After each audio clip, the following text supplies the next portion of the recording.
tierra y para los íntegros es toda mi complacencia.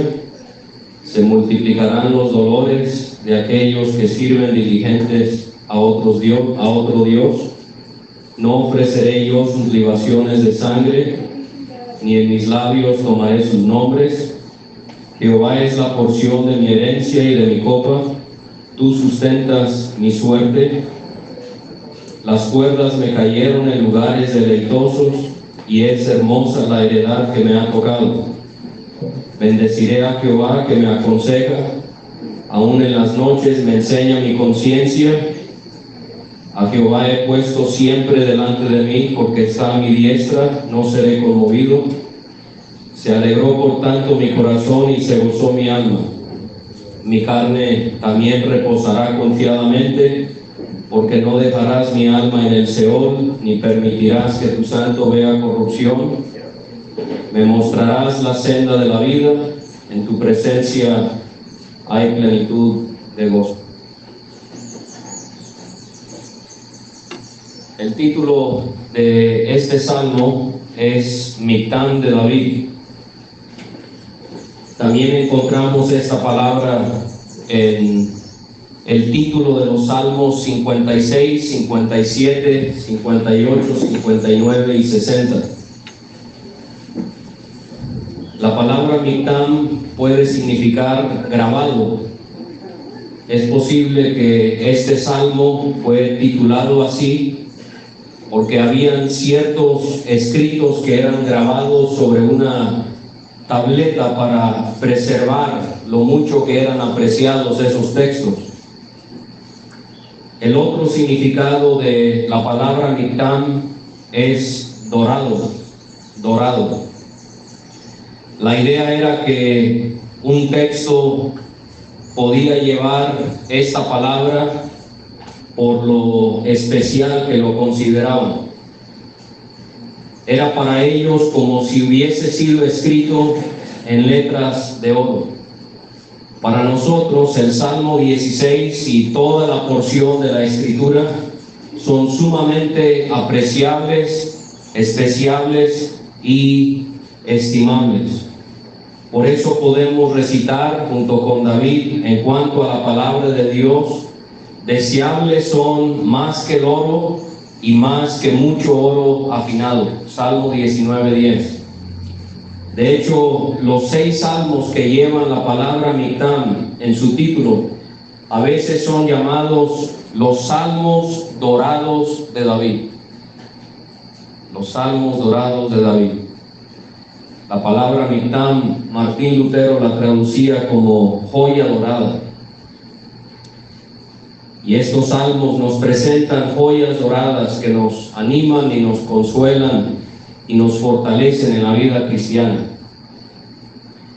Por ejemplo, nos vamos a enfocar en el versículo 2 del 16. Oh alma mía, dijiste a Jehová, tú eres mi Señor, no hay para mí bien fuera de ti.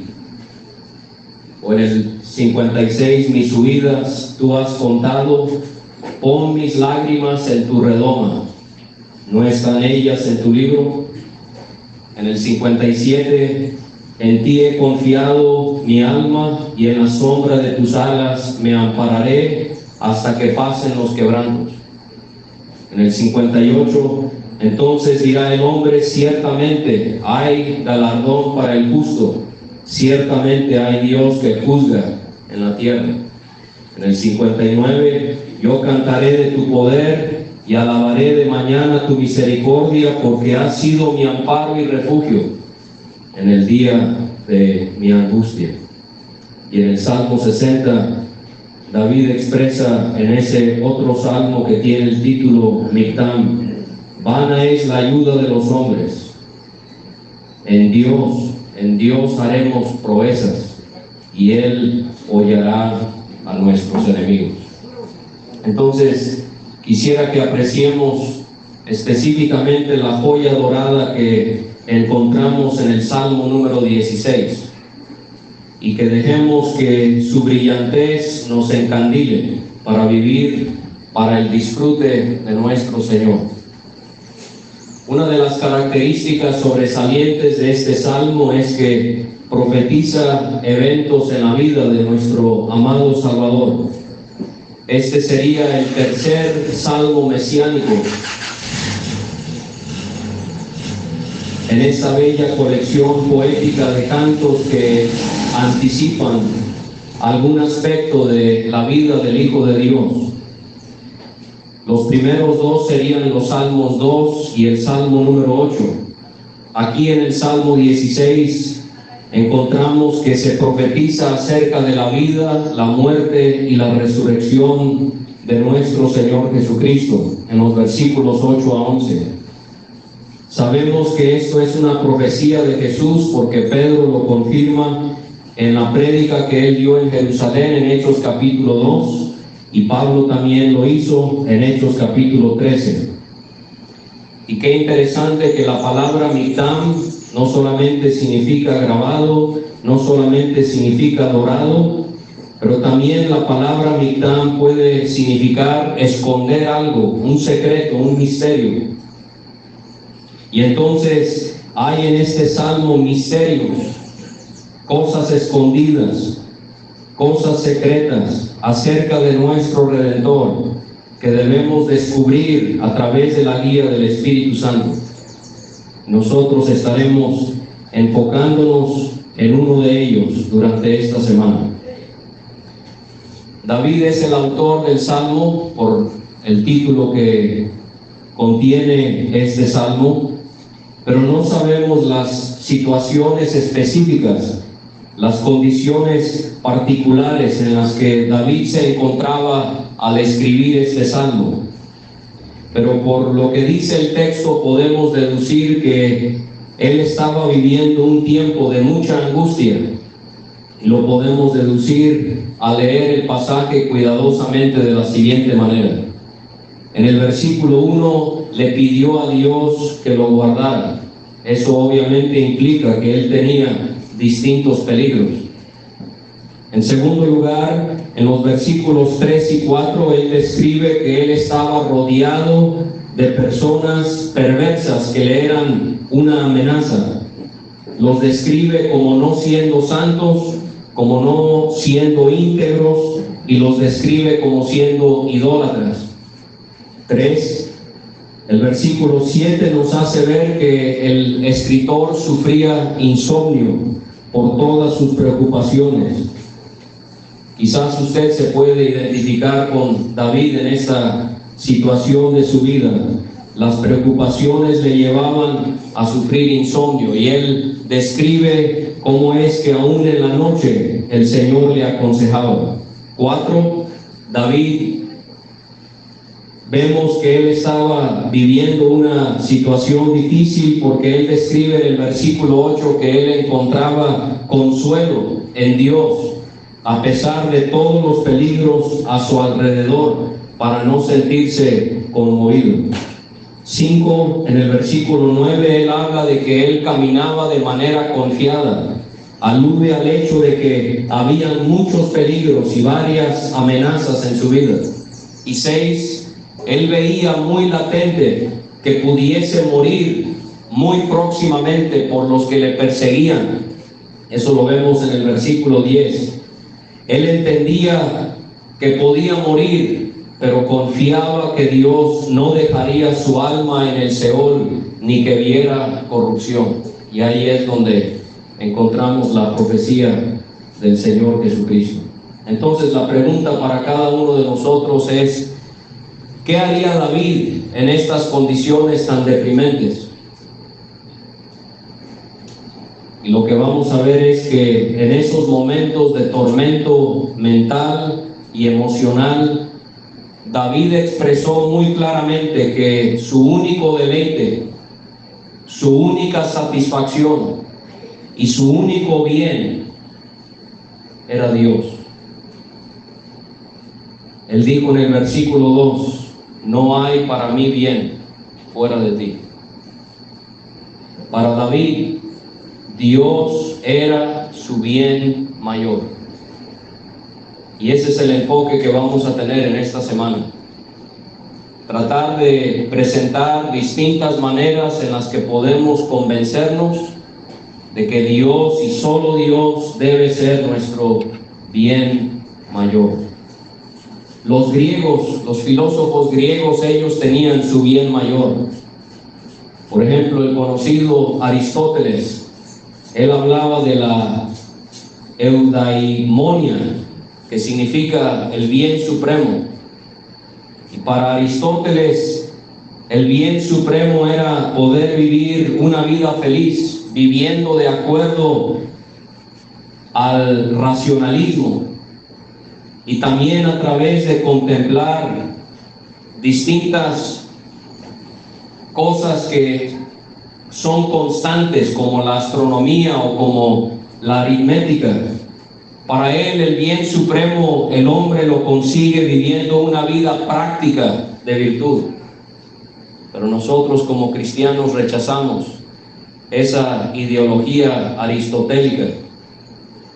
El bien mayor de nosotros es Dios. No hay para mí bien fuera de ti. Pensemos en todo lo que David encontraba en el Señor, de acuerdo a este Salmo 16. Número 1, Dios era su confianza. Lo dice en el versículo 1, guárdame, oh Dios, porque en ti he confiado. Le pidió que lo guardara.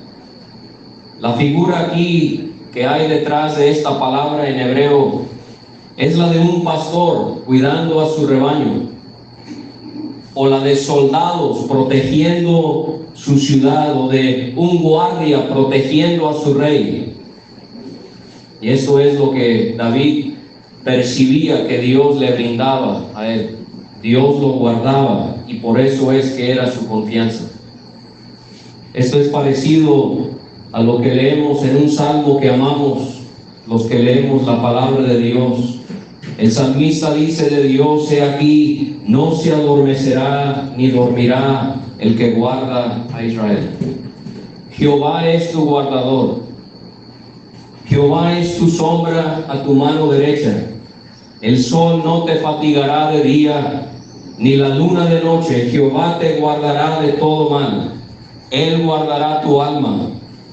Jehová guardará tu salida y tu entrada, desde ahora y para siempre.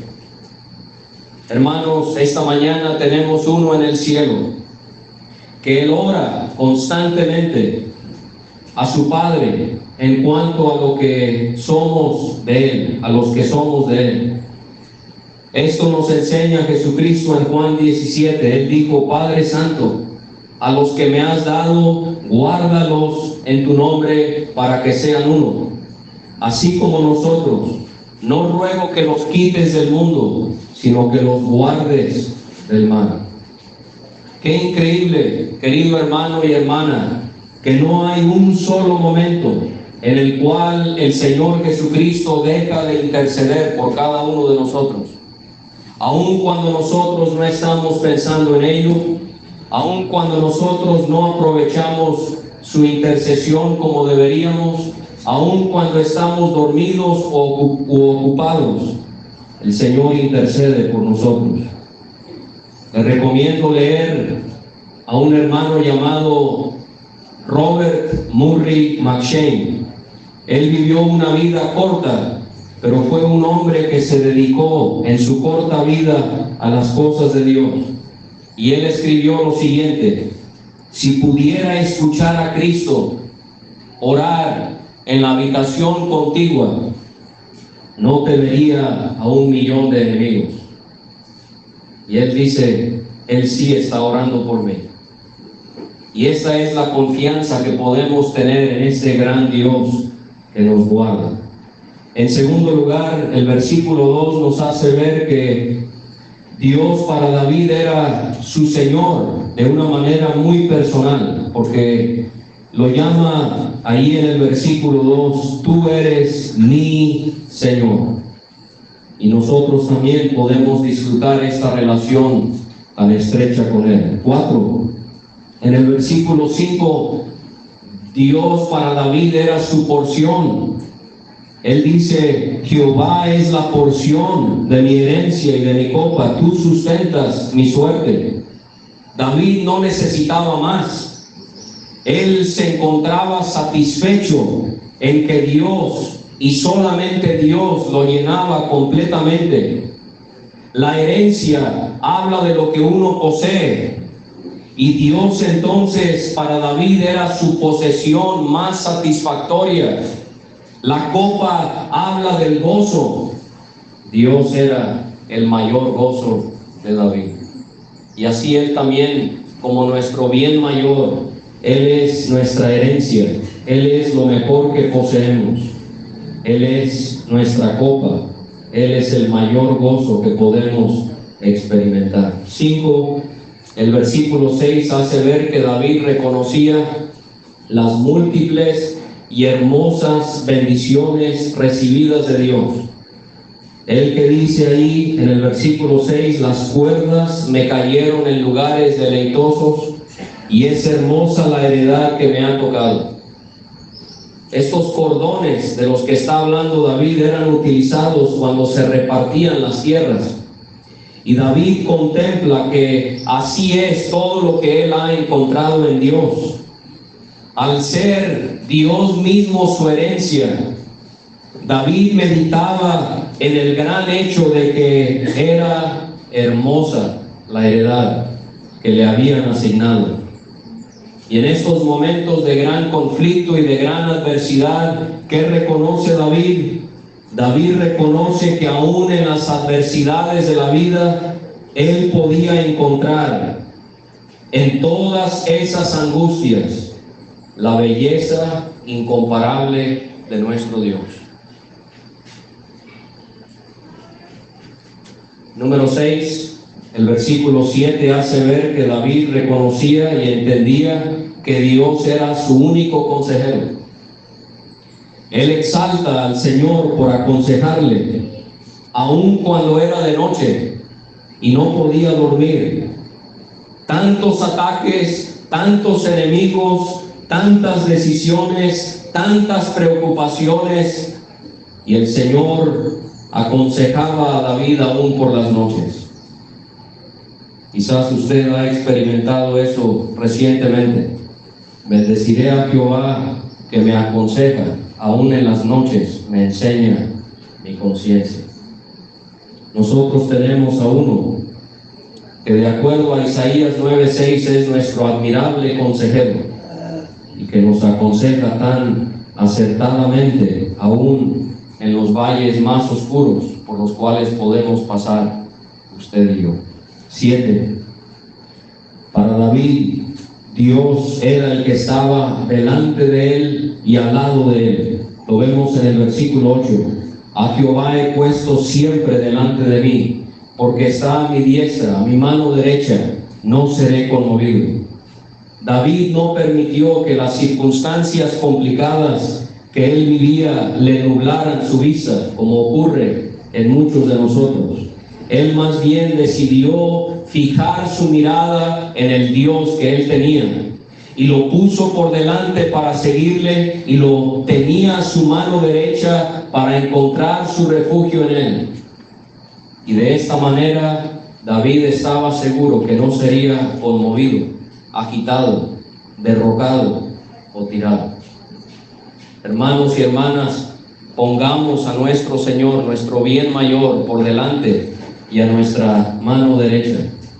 Patricio de Irlanda, él escribió: Cristo conmigo, Cristo delante de mí, Cristo detrás de mí, Cristo en mí, Cristo debajo de mí, Cristo encima de mí, Cristo a mi derecha, Cristo a mi izquierda, Cristo cuando me acuesto, Cristo cuando me siento, Cristo cuando me levanto, Cristo en el corazón de cada hombre que piensa en mí, Cristo en boca de todo aquel que habla de mí, Cristo en cada ojo que me ve, Cristo en cada oído que me escucha. Imagínese vivir una vida así. Esa era la vida de David. 8, en el versículo 9, Dios para David era su alegría, era su gozo y era su confianza. Él dice ahí: se alegró por tanto mi corazón y se gozó mi alma, mi carne también reposará confiadamente. hermanos, es Dios nuestro mayor gozo, nuestra mayor alegría, nuestra mayor confianza. He estado pensando en estos días en una frase que me llamó la atención, aquí también en los Salmos, porque en el Salmo 43, versículo 4, dice el escritor, él describe a Dios que Él es el Dios de mi alegría y de mi gozo. Y el texto hebreo sugiere, o lo que establece es, que Dios es el gozo de mis goces. De todos los goces que pudiésemos experimentar en esta vida, Dios es el gozo de mis goces. Dios era la alegría de David. Número 9. David también consideraba a Dios, de acuerdo al versículo 10, su rescatador y su esperanza. No dejarás mi alma en el Seol, ni permitirás que tu santo vea corrupción.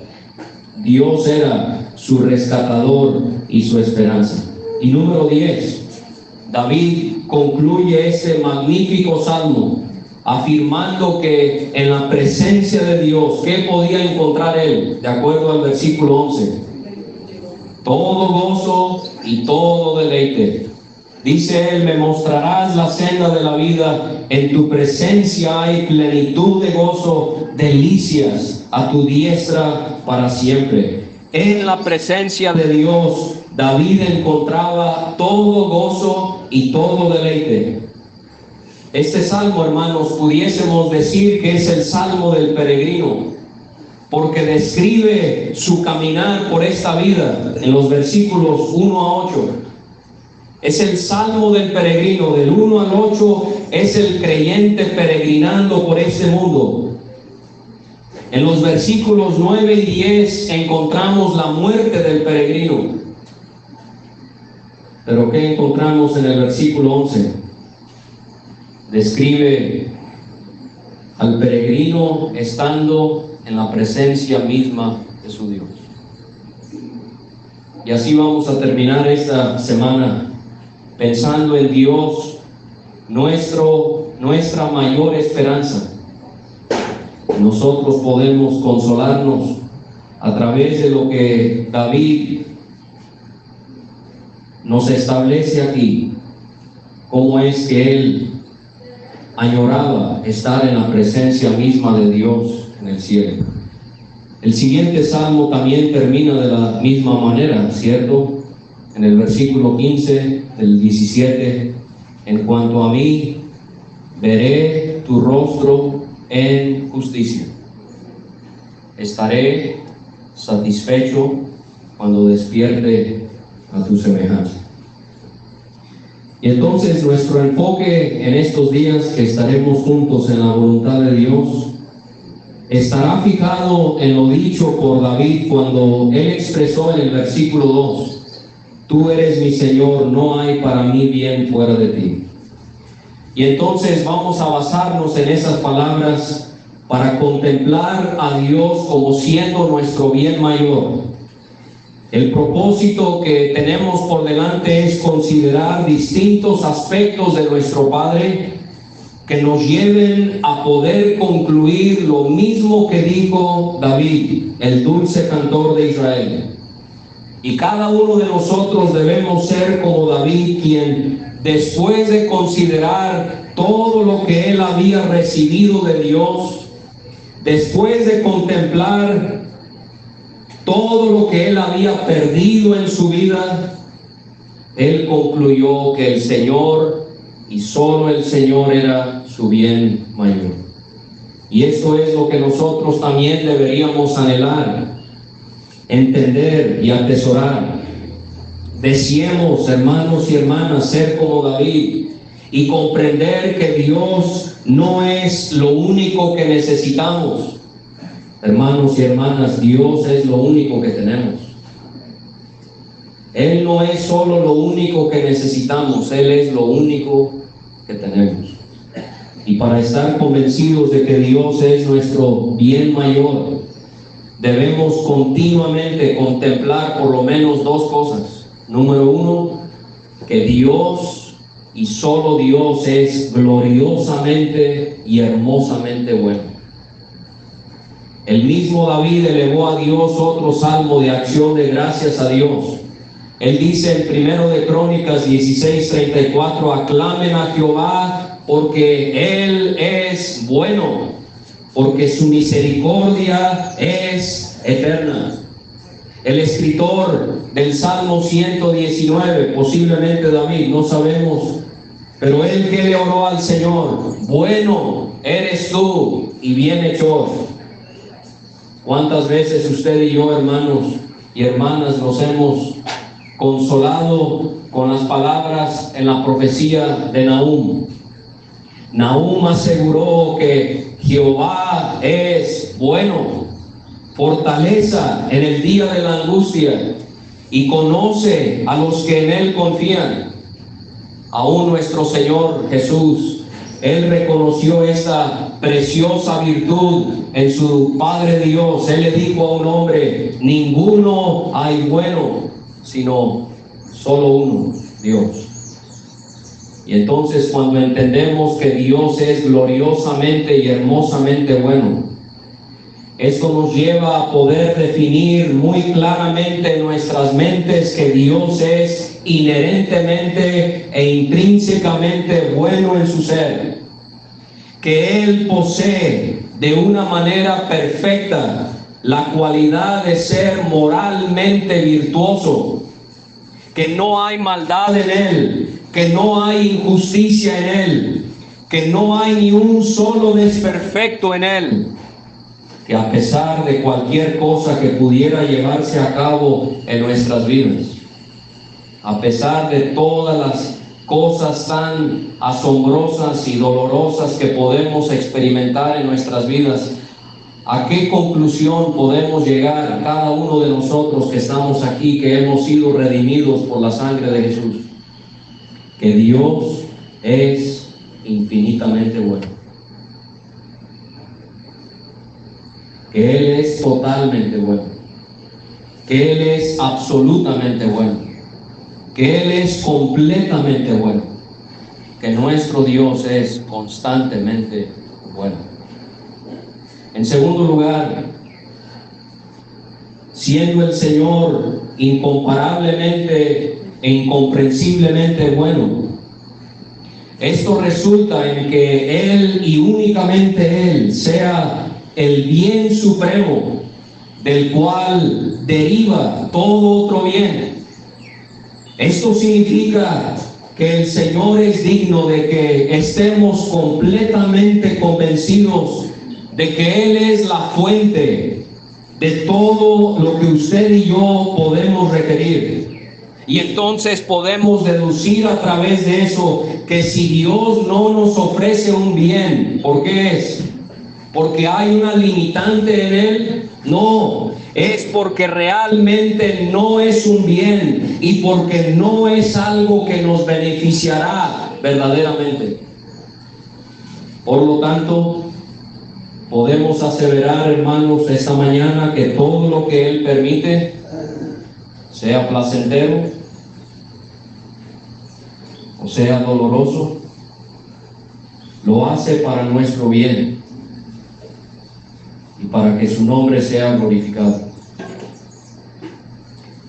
Y cuando nos percatamos de esta maravillosa verdad, podemos determinar entonces que todo lo que necesitamos, pero aún más que todo lo que tenemos en esta vida, es nuestro Dios, nuestro Padre, nuestro Salvador, nuestro Consolador.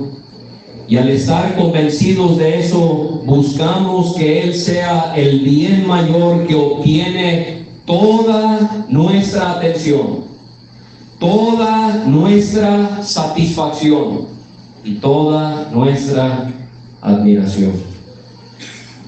Hace unos 400 años, un hermano llamado Thomas Watson escribió lo siguiente que quiero compartirles. Él dice: Dios es el sumum bonum, en latín el bien supremo. Por lo tanto, disfrutar de Él es la mayor felicidad. 1.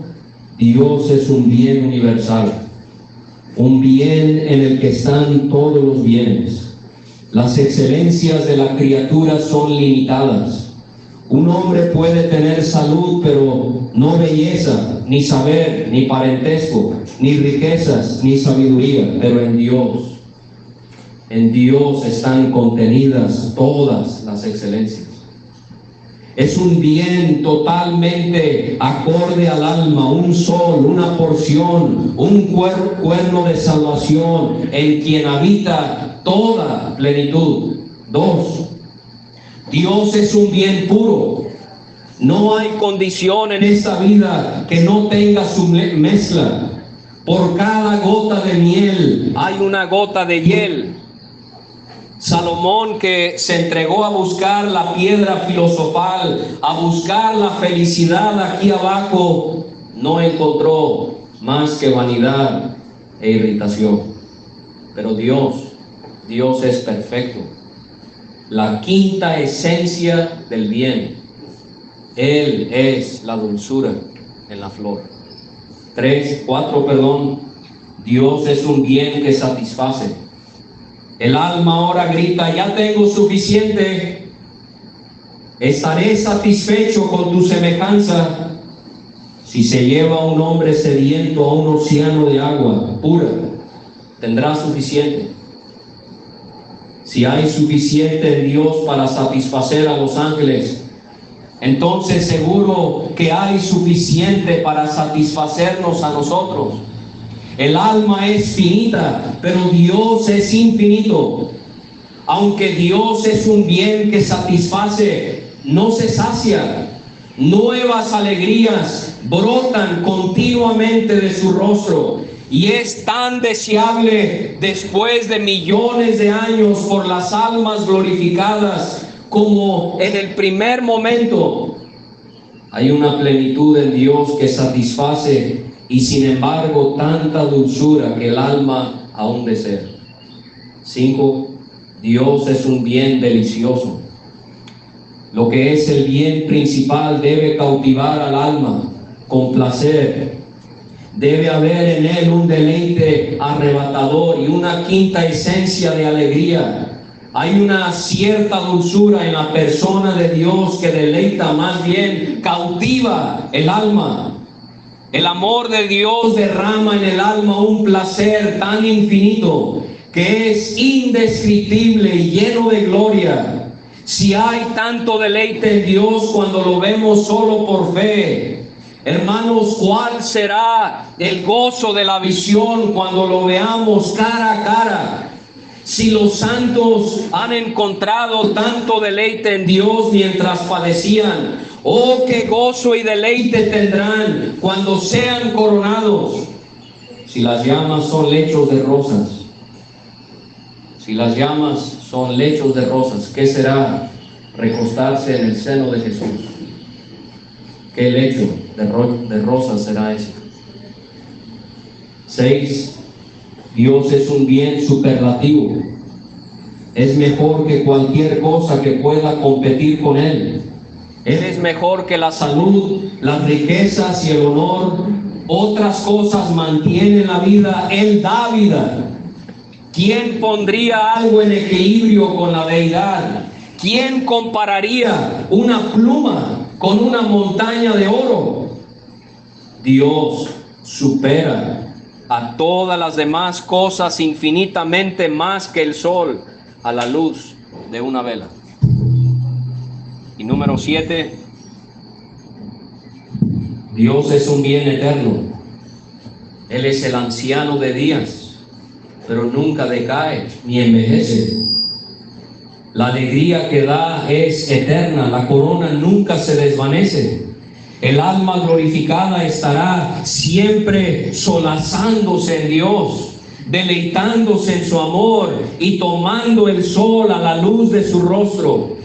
Leemos sobre el río del placer a la diestra de Dios, pero ¿no se secará esto con el tiempo? ¿Se secará con el tiempo? Y Watson dice no. Hay una fuente al fondo que lo alimenta. Con el Señor está la fuente de la vida. Así, Dios es el bien supremo y el disfrute de Dios para siempre es la felicidad más elevada de la que el alma es capaz.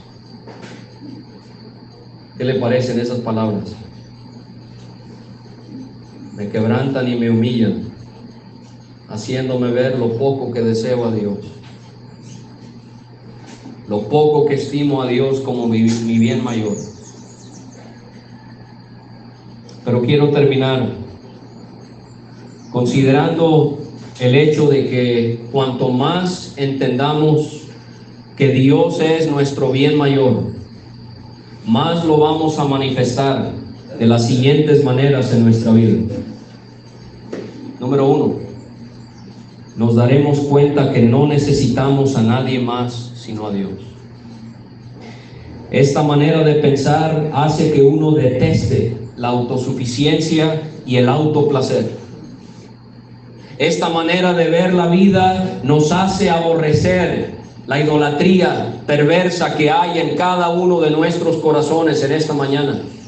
Que cada uno aquí somos propensos a amar muchas cosas por encima de Dios.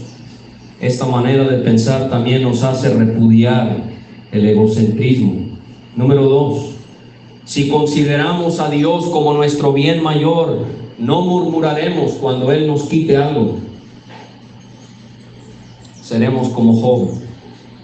No es fácil, pero seremos como Job, quien dijo, cuando él había perdido todo, Jehová dio y Jehová quitó. Sea el nombre de Jehová bendito.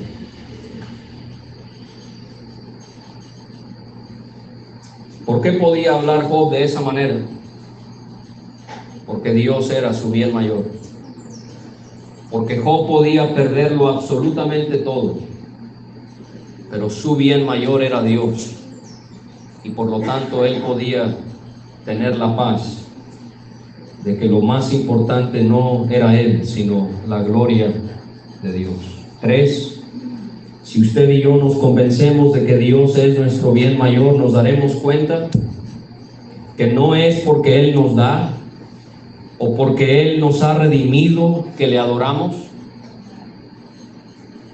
¿Cuál es la razón principal por la que cristianos adoran a Dios? Muchos cristianos adoran a Dios por lo que Él les da, o porque Él nos ha redimido de nuestros pecados. Pero hermanos, esa no es la razón principal por la que adoramos a Dios. ¿Cuál es la razón principal por la que adoramos a Dios? Por lo que Él es en su persona. Solamente por lo que Él es en su persona. Verdaderos adoradores de Dios no comienzan su oración pidiéndole a Dios o agradeciéndole a Dios. Comienzan adorando a Dios por lo que Él es en su persona. Y el ejemplo perfecto de eso es nuestro Señor Jesucristo. Primero, ¿qué fue? Santificado sea tu nombre. Y después, el pan nuestro de cada día, dánoslo hoy. Si nosotros hacemos que Dios sea nuestro bien mayor, número 4, nos convenceremos de que Dios no es bueno por nuestras circunstancias, sino que Dios es bueno a pesar de nuestras circunstancias. Que las experiencias de la vida no dictan ni siempre describen el carácter de Dios. Que Él es bueno y Él es bueno para siempre. Que su bondad es independiente de todo lo que puede ocurrir a nuestro alrededor. Número 5, para terminar. Si Dios es nuestro bien mayor, de igual forma nosotros entenderemos que no debemos entristecer, que sí debemos entristecernos y que sí debemos lamentarnos por algo de lo cual no nos gusta hablar, por algo de lo cual no enseñamos en las iglesias y por algo por lo cual no practicamos en nuestra vida personal. Y es esto, que entre yo más contemple que Dios es el bien supremo, esto me hará entristecerme y lamentarme más por lo malo que soy. Mirar la bondad de Dios nos hace ver siempre los pecados que hay en nosotros. Y esto entonces nos hace ser humildes. Esto nos hace entonces ser juiciosos de nuestra propia persona.